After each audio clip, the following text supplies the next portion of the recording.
Last time we started leading our way into what integration of Rn means. And I mean, you know already that it should mean like the volume of the region in Rn below the graph of the function and above some region in Rn minus 1. That's what integration ought to mean. And how do you measure that? Well, you have some region in R2. There's a picture in R2. You have some graph over that region. And you want to know, well, now the picture gets bad.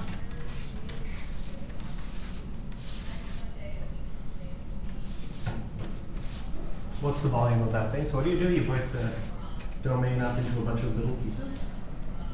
Over each of these pieces,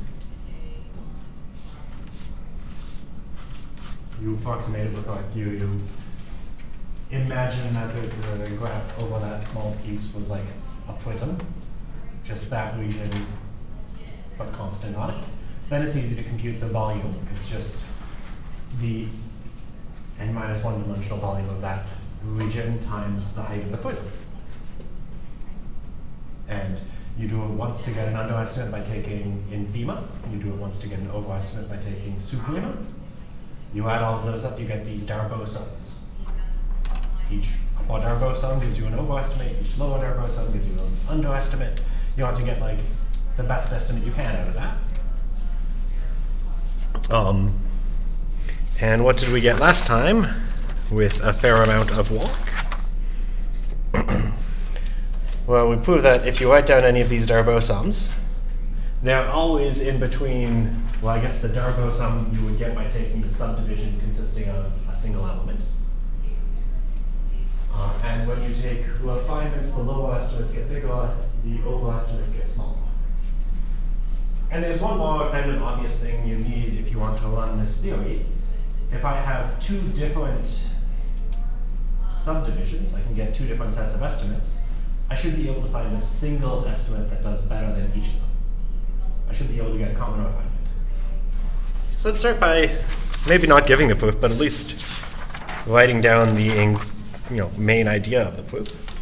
Proposition 3, if delta and delta prime are subdivisions of x, then there exists a single subdivision, delta double prime, refining both of those subdivisions. How do you think that refinement is, what do you think, how would you want to build that refinement?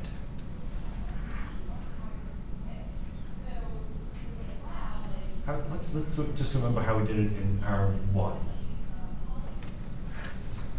So in R1, our subdivisions were just collections of intervals.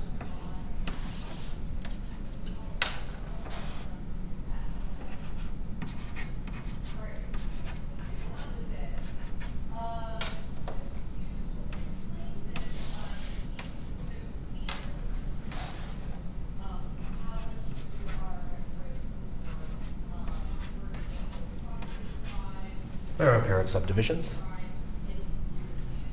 How do you build the common refinement of them? Well, the first bit is like that big, then the second bit is like that big.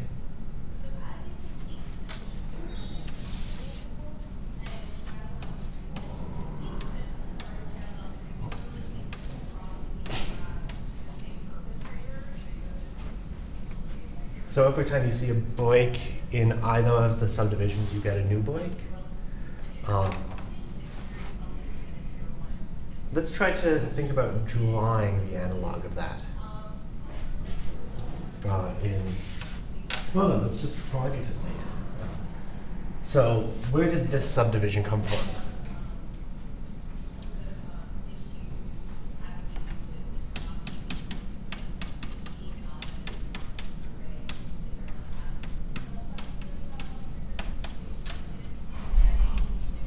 What is that piece? I2 intersect J2. Each of the pieces down here is just an intersection of a pair of the pieces upstairs. Do you think we could do that in Rn also? Wally.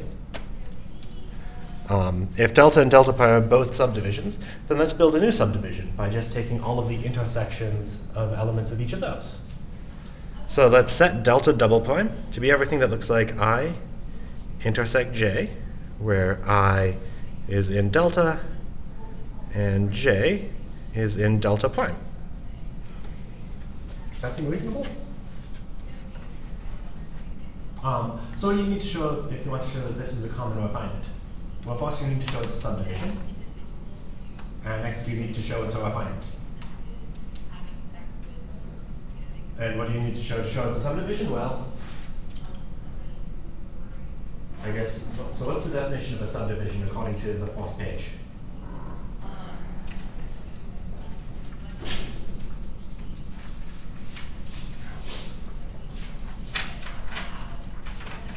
Right, there are like 3 conditions.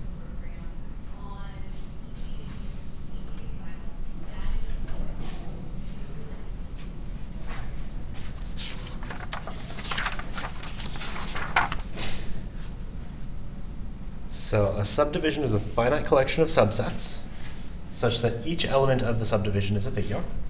X is the union of all members of that subdivision. And if you take 2 distinct elements of the subdivision, then the volume of the intersection is 0. So let's... You guys are just being really quiet, so that's why I just keep going. So we want to show delta is a subdivision. So the first thing, delta double prime is a subdivision. So the first thing we need is every element of delta double prime is a figure. But why is an arbitrary element of delta double prime a figure? Because the intersection of 2 figures is a figure. Every intersection of 2 figures is a figure. And I think that means I don't even have to write anything, right? You guys already know. Unless I should write things. Should I write things? Okay.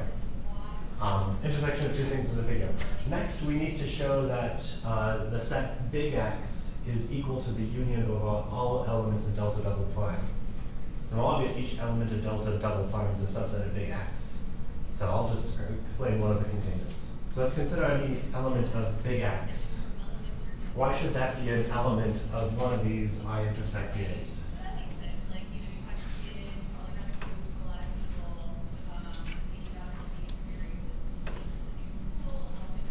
Let's see, delta is a figure, right? Delta and delta prime are both figures by assumption. Well, since we can get out of that, since delta is a figure,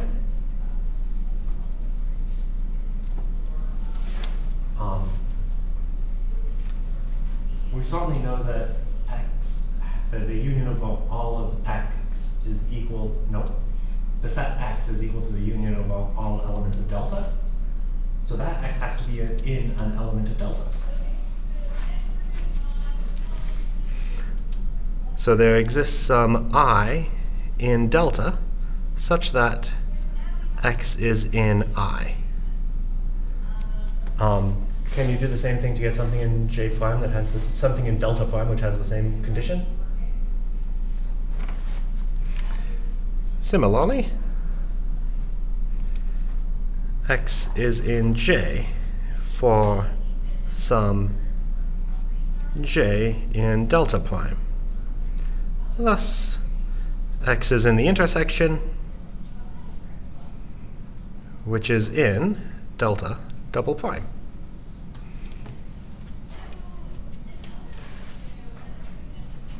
What do you think? Does that complete the proof that this subdivision satisfies condition 2?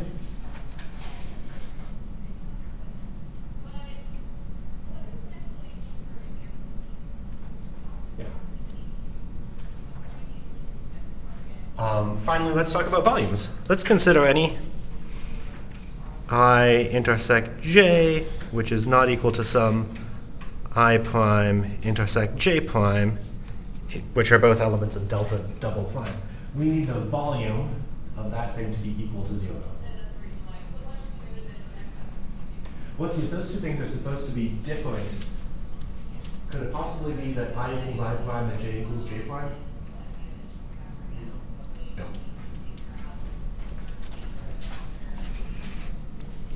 So let's see, either I is not equal to I prime, in delta, or j is not equal to j prime in delta prime. Without loss of generality, let's assume I is not equal to I prime. And I need to now compute the volume of I intersect j intersect I prime intersect j prime. And I need that to be 0. Let's see, can you tell me immediately what the volume of I intersect I prime has to be? 0, because delta is a subdivision. Is this a subset of I intersect I prime?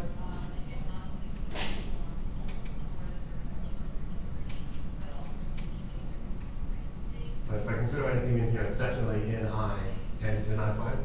So it's in I intersect I prime. So this is definitely less than or equal to the volume of I intersect I prime, which is 0, since delta is a subdivision. So it is a subdivision. Now we need it to be a refinement of both of those subdivisions. So what does it mean to be a refinement? It means that everything in this new subdivision, delta double prime, is a subset of something in each of those subdivisions. But that's also obvious, right? So let's let I intersect j be in delta double prime with I in delta, j in delta prime. Then, well, I intersect j is contained in I, so delta double prime refines delta, and I intersect j is contained in j, so delta double prime refines delta prime. That seem fair enough? Yeah. And that's, I mean, kind of exactly the proof that you know would be, right? No surprises there? Okay, so now we have kind of this structure. Each subdivision gives you an estimate on the area. If you take two different subdivisions, you can get a common better subdivision that gives you a better estimate by taking a common refinement. And so now you know exactly how I'm going to define the integral. I'm going to say take the upper Darboux integral as being the smallest of all of the oval estimates. So it's the infimum of all of the things that look like s plus of f comma delta, where delta is a subdivision of x. What do you think will change if I want to, well, I know that there's space for this on the next page, but I'm going to draw it on this page anyway. Similarly, the lower Darboux integral of f dv is, well, what do you think it should be?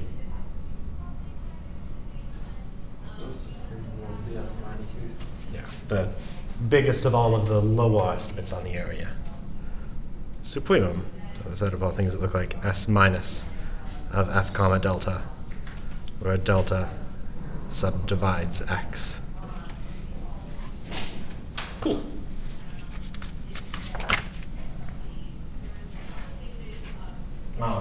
And here's another proposition which is the exact same proof as before.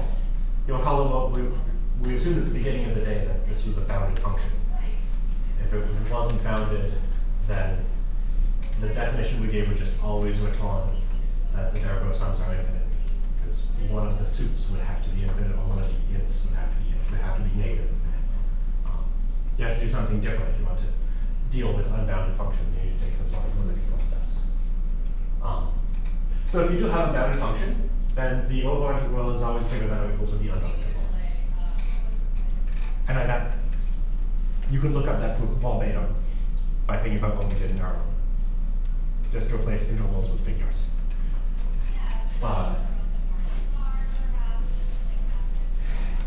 If the upper integral is equal to the lower integral, then we'll just call the function Darboux integrable, or just integrable in this class. And the integral will be, well, either of those numbers because they're the same.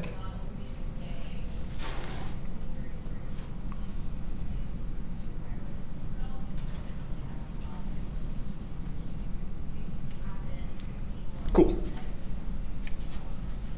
And last time we kind of verified that everything that you think should be true about Darboux summation is still true about Darboux summation. And today we'll briefly say that everything that you know is true about Darboux integration is true about Darboux integration in Rn.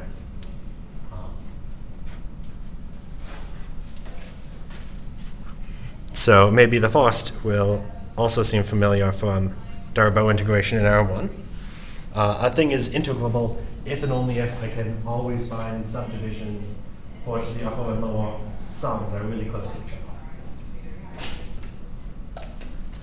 As a consequence, what did we do for integration in R1? We proved that uniformly continuous functions are always Darboux integrable. There's another thing we could prove. We didn't need the word uniformly continuous when we did it in R1 because we only allowed ourselves to integrate over compact sets. A figure might not be compact, so let's assume uniform continuity. We don't need that assumption, but the proof gets easier. And finally, a proposition that encodes lots of the things you know. Well, this one you already knew. The lower integral is always less than or equal to the upper integral. The sum of two lower integrals is less than or equal to the lower integral of the sum. The upper integral of the sum is less than or equal to the sum of the upper integrals. And so the honest Darboux integral is additive. If you know that everything inside is integrable, then those two inequalities just become tell you that the integral of the sum is the sum of the integrals. If a pair of functions satisfy an inequality, then so do their integrals. If f and g are continuous, and f is less than g on x, then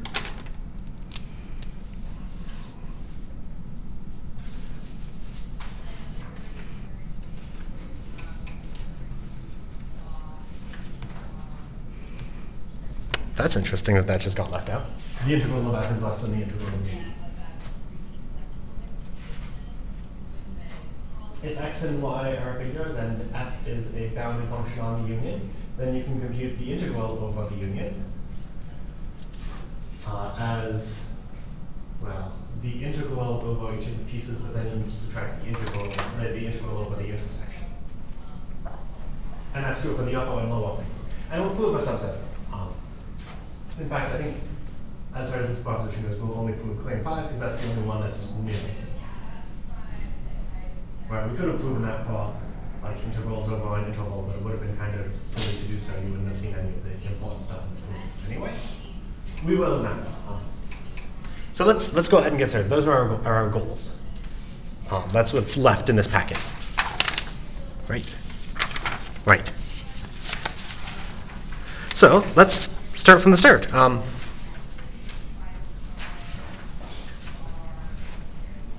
Theorem 5, let x be a figure and f be a bounded function, then this function is integrable if and only if for every small number there exists a subdivision for which the upper Darboux sum is within an epsilon of the lower Darboux sum. And this is the same proof as we did in R1. So a lot of these proofs are super simple, so I'm going to let you guys choose whether you want to see it. We want to see it? Okay. It will look familiar. So let's do it. So let's assume integrability. So let's assume f is integrable. Since f is integrable, the integral of f over x is the same as the lower integral of f over x is the same as the upper integral of f over x.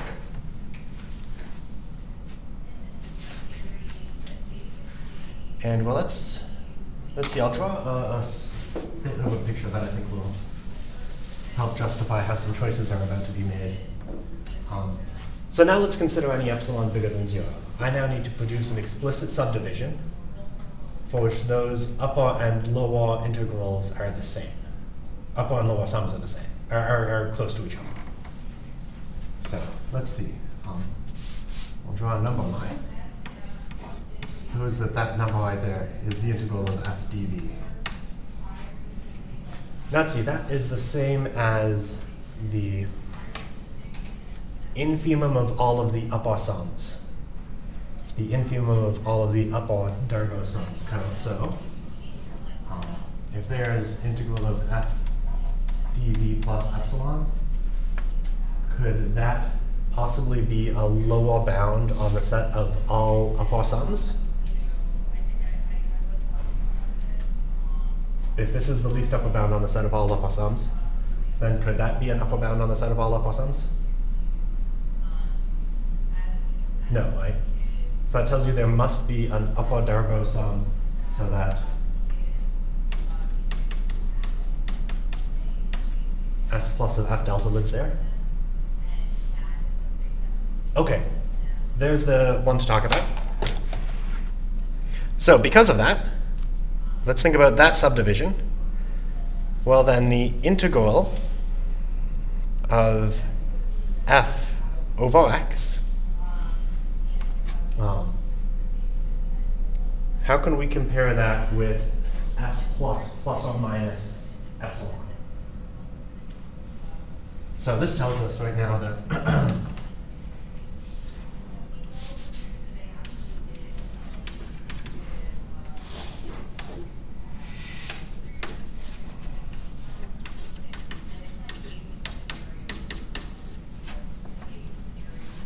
so what do you get if you solve that for the integral?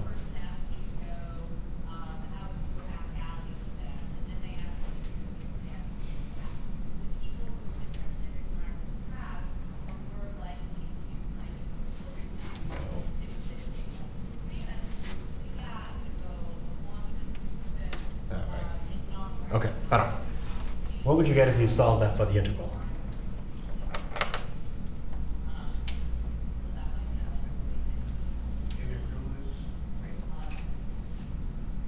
Integral greater than or equal to s plus f comma delta minus epsilon. So there exists a subdivision which is within an epsilon of the integral. Do you think we could also find another subdivision so that that lower sum is within an epsilon of the integral? It would just be like the opposite way, right?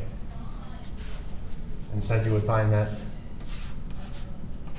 there's an s minus of f comma delta prime there.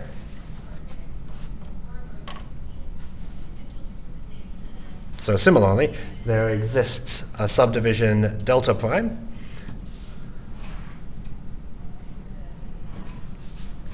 so that the integral is less than or equal to s minus of f comma delta prime plus epsilon.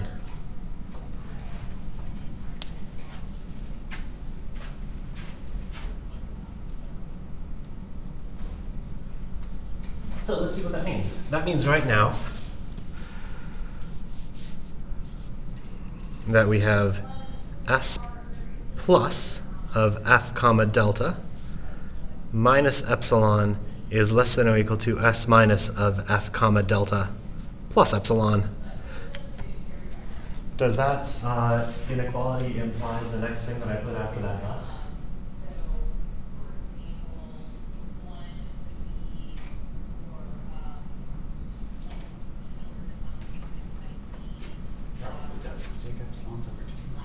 Yeah, let's do that. Right, so this is like the thing that you often want to do.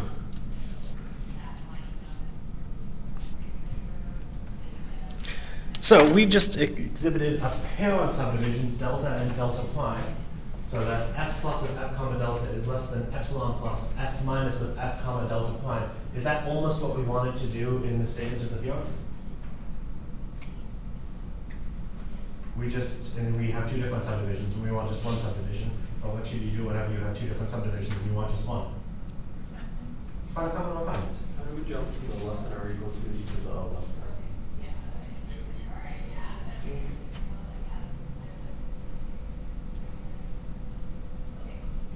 Oh yeah.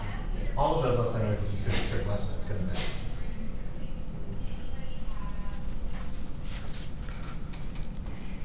On the other hand, since the theorem statement has a less than or equal to, maybe I'll just stick the less than or equal to there. Or if you wanted to get the strictly less than, you could divide epsilon by 3 instead.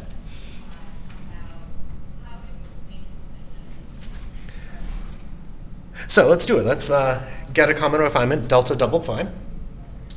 We always know there exists one. So let's put the following in order. S plus of f delta, S plus of f delta double prime, epsilon plus S minus of f delta prime, epsilon plus S minus of f delta double prime.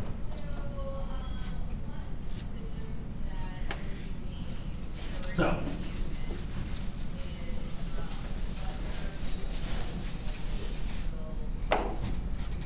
let's try to do it.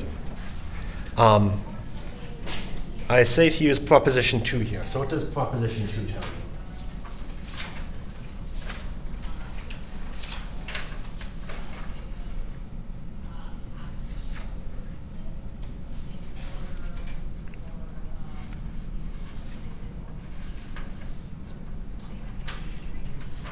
Like proposition 2 is the one that gives you lots of inequalities whenever you see a refinement. So, S plus of f delta, S plus of f delta double prime, where delta double prime is the common refinement. What inequality do you know between these two?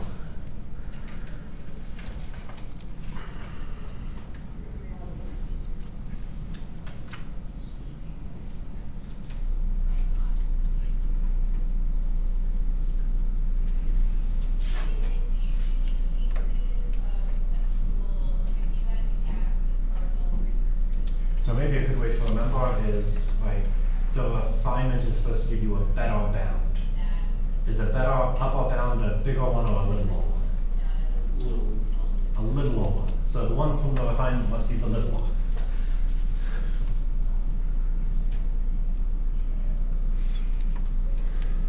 All right. Well, now let's look at the S minuses. Epsilon plus S minus of f delta prime, epsilon plus S minus of f delta double prime.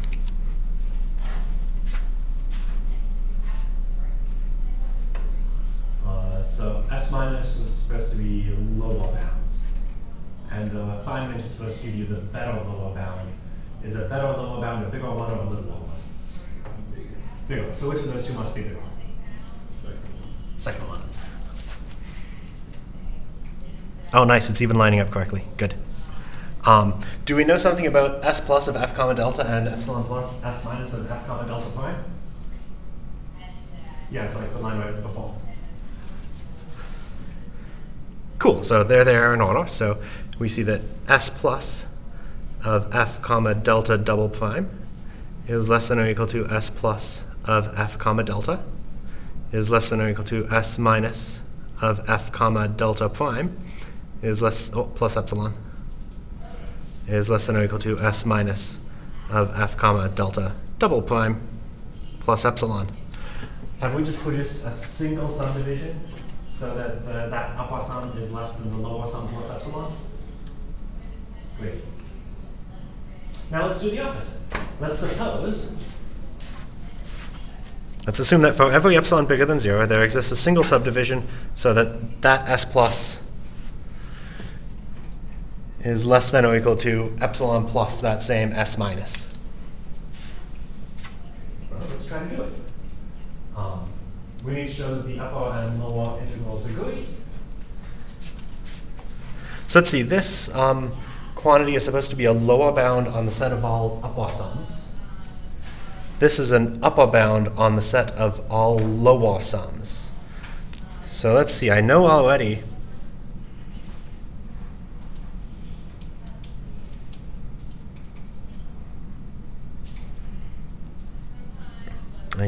that S plus of f comma delta is less than or equal to epsilon plus S minus of f comma delta.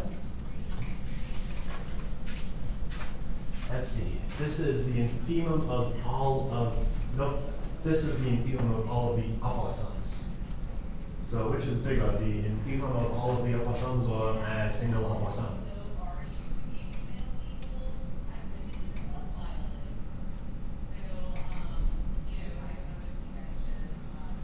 single upper sum has to be at least as big as the infimum, because the infimum is a lower bound.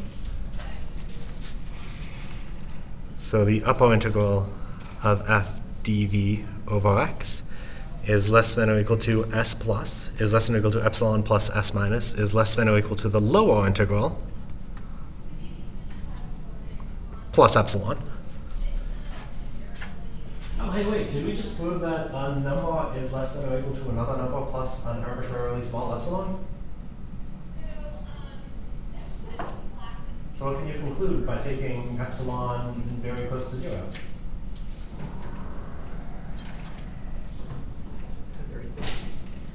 Well, almost. We have we got one inequality, but we have the other one already. We get that the upper integral is less than or equal to the lower integral. But we already knew that the opposite inequality holds, so as you say, we get equality. Did that feel familiar, I hope? That felt like something that we did earlier for the integral in hour 1? It was a while ago, I guess. Nice. So what this is saying is that if we take a sufficiently fine subdivision, in some sense, we'll be more explicit about what that means in a coming lecture, how to get sufficiently fine subdivisions in some quantitative sense. A thing is integral if and only if we can find sufficiently good subdivisions so that the upper and lower sums are very close. But one context in which we can do that without too much stress is if we happen to know that a function is uniformly continuous. So let's try to do that. Let's let x be a figure and f from x squared be uniformly continuous on x. Then I claim that f is integrable. And again, this will be super familiar because we've proved this already using the exact same technique for integrals over one variable. You guys want to see the proof? Let's do it. So let's let x be a figure and f be uniformly continuous on x.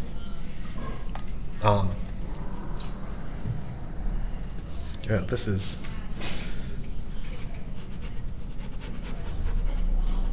That was a little bit too much copy-paste going on. Right, I assume that the function is uniformly continuous, so it follows that the function is uniformly continuous. That's dumb. I just want to use that it's uniformly continuous. So let's consider any epsilon bigger than 0. Then a positive number that I get to pick, say epsilon divided by, I don't know, is also positive. So I can use uniform continuity to come up with a positive number delta, such that, who remembers the statement of uniform continuity? Who remembers the statement of continuity?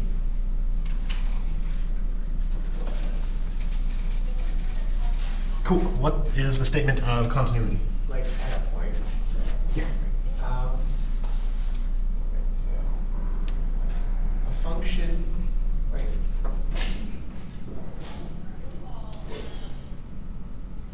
So we say a function is continuous on a whole set. Yeah. For every point in that set x. And for every epsilon greater than 0, there exists a delta greater than 0, such that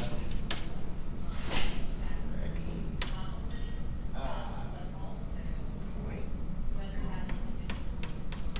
just to give it a name. Next. Absolute value. If the absolute value of p minus x is greater than delta, Less than. let that do. Then f p minus f of x greater than less than epsilon. And so let's look at this. This delta is allowed to depend on any variable that came before it. That delta can depend on epsilon and p. What was the idea of uniform continuity? Delta only depends on epsilon. Delta only depends on epsilon. How can you change this definition to fix that? For every p in x in x. Some Put that there? Yeah. Now use 2 seconds.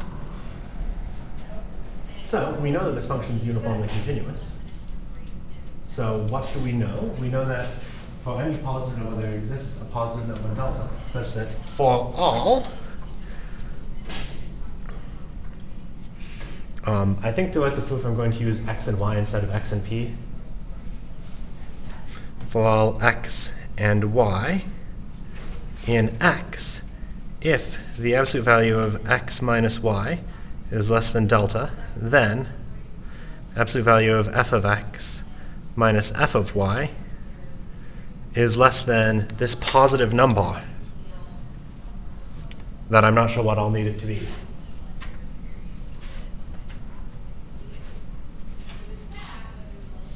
I'm giving away, I guess, that it will be epsilon divided by something positive.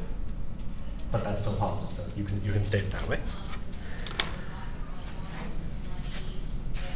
So what I say now is let delta be a subdivision of this set X, chosen such that for every element of J and every x and y in that element, the distance between x and y is less than delta. So if you like, I'm going to take a subdivision to a bunch of things that have diameter less than delta. What do you think? Do you believe that I can actually do that?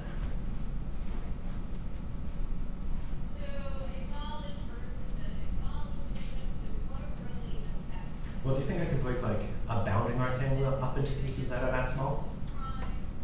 Like you would break it up, that thing up into rectangles, maybe take all of the side lengths of those rectangles to be like not less than delta, but maybe less than the thing that you would get out of the triangle inequality.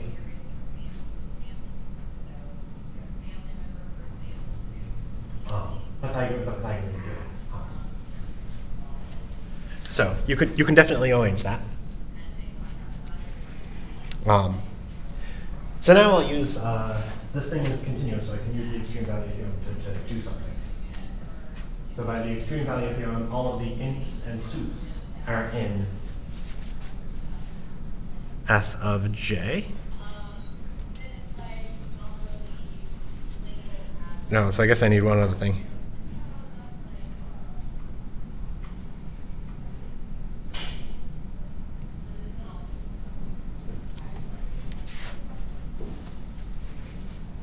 No.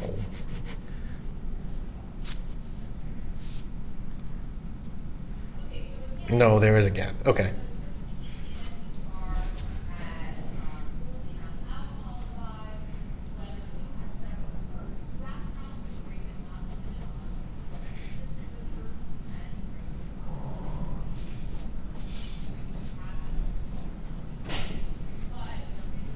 There are definitely no limit points of f of j. That's true, right?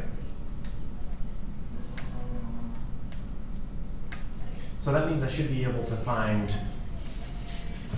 some x and y in j, not so that f of x is actually equal to the supremum, but so that that f of x is arbitrarily close.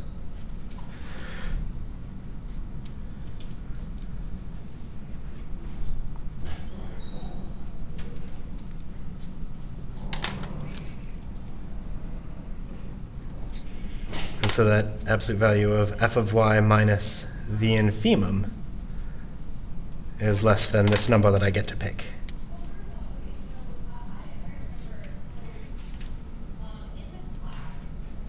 And if you like, that's just the definition of supremum. I haven't even used continuity here. However, since x and y are in J, and J has diameter less than delta, I know that the absolute value of x minus y is less than delta. So, what's an upper bound on the distance between f of x and f of y?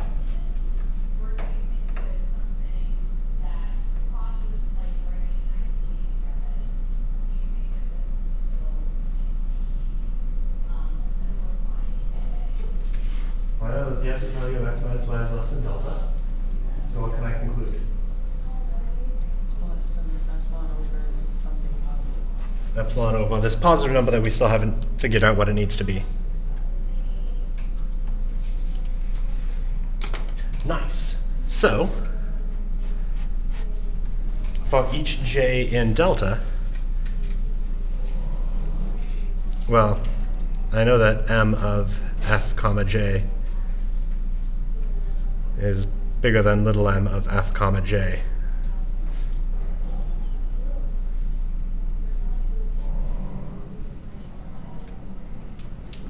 But I want to set it up this way so I can use the triangle inequality. Do I know something already that's pretty close to big M?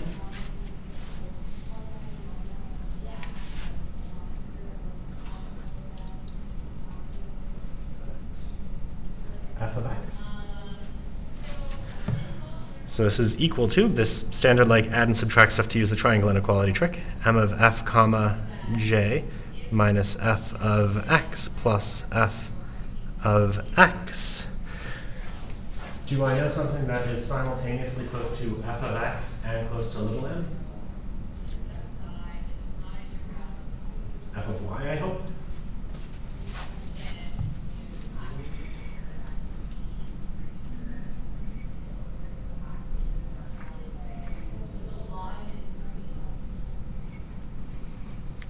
Does it matter what points in J we pick that are close to the infimum point and the supremum point? Because it says like there exists some, like wouldn't that just be all points? It's like you kind of, or that it's the least limit point of J? So,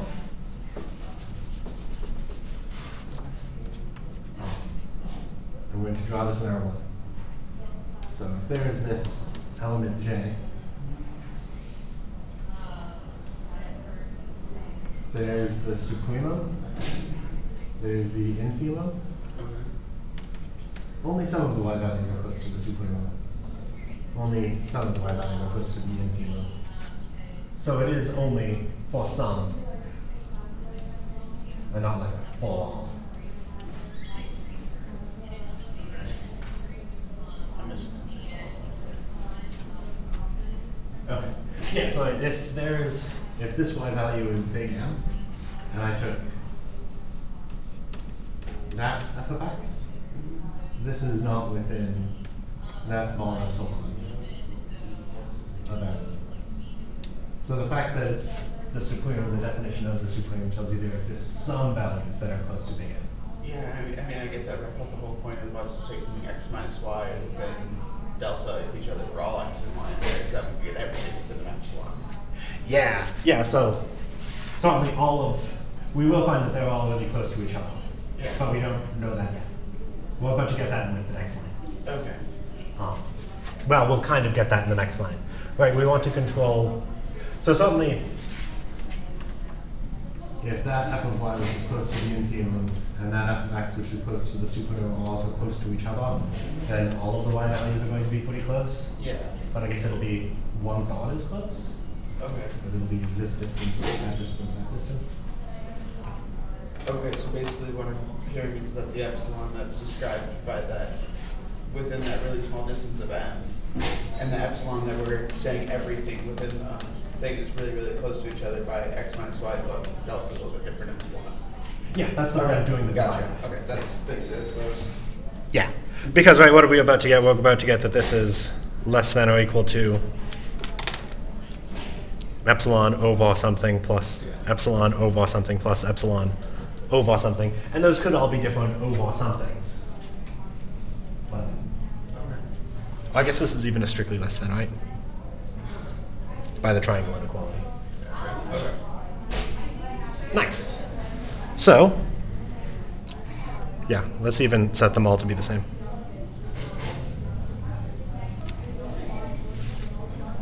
Cool. So now we know that for each element of the subdivision, the difference between big M and little m over that element is less than 3 times epsilon divided by something that we get to pick.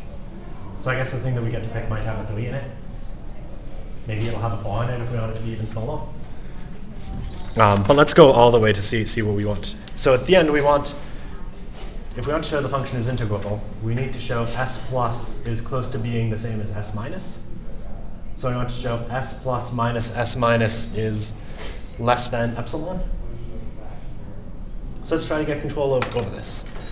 So s plus is the sum over all j in delta of big M of f comma j times the volume of j minus the sum of all the little m's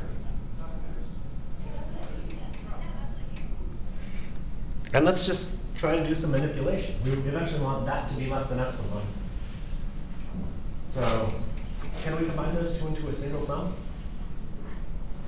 Yeah. I mean, they're even finite sums, so there's not any limiting process to worry about yet. That's the same as the sum over all j's in delta of big M of f comma j minus little m of f comma j times the volume of j. Hey, but wait, did I just show that big M minus little m is less than something really small? Yeah, so that's less than the sum over all j's. I'll stop indexing because it's the same index throughout.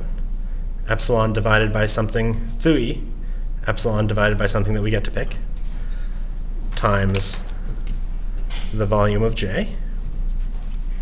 Can I pull a constant out of that sum? I can.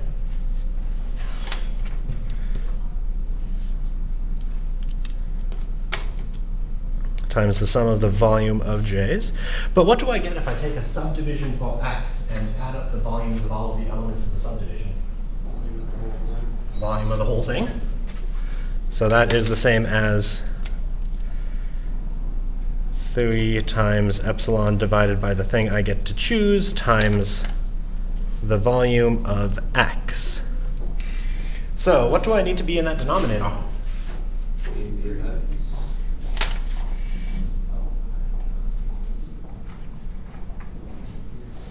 Nice. So now I know what I need to go back and replace all of those denominators by. 3 times the volume of the set big X. How do people feel about that? That seem okay?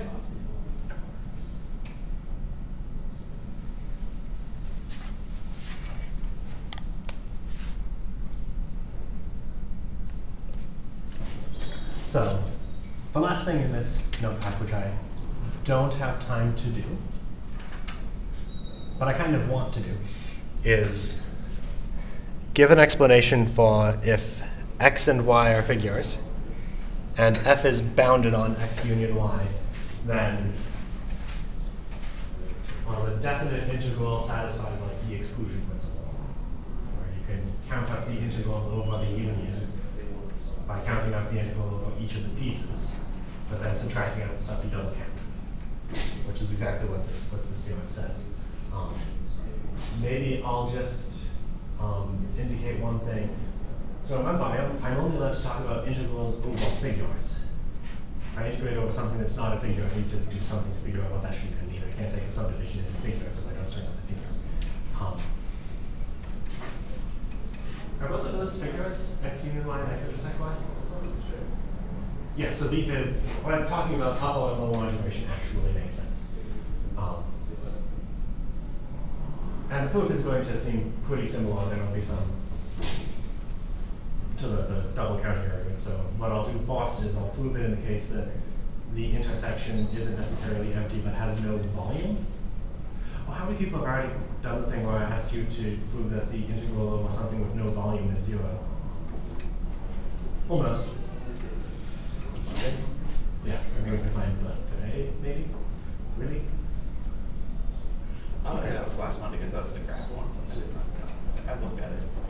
Okay. We'll use that in the course of this work. Cool. So I'll stop there. We'll finish this off next time. And maybe I'll describe kind of where we're going from here as we go backing up. So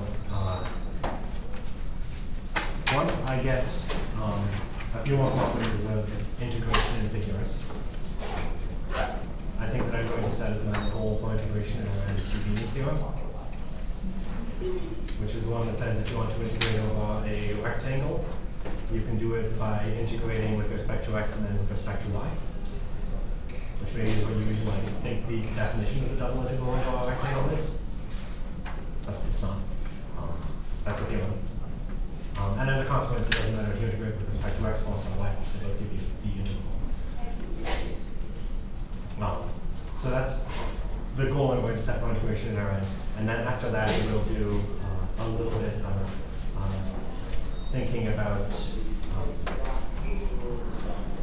We want still choose integration, which is making sense of what that should be. It's like the ingredient you see in, I don't know, integration by parts. So we'll think about integration against a lot of different metrics. And then after that, we'll do a little bit of function spaces, a little bit of functional analysis. And then I'll probably, it'll probably be time for me to stop lecturing entirely for the semester. Cool.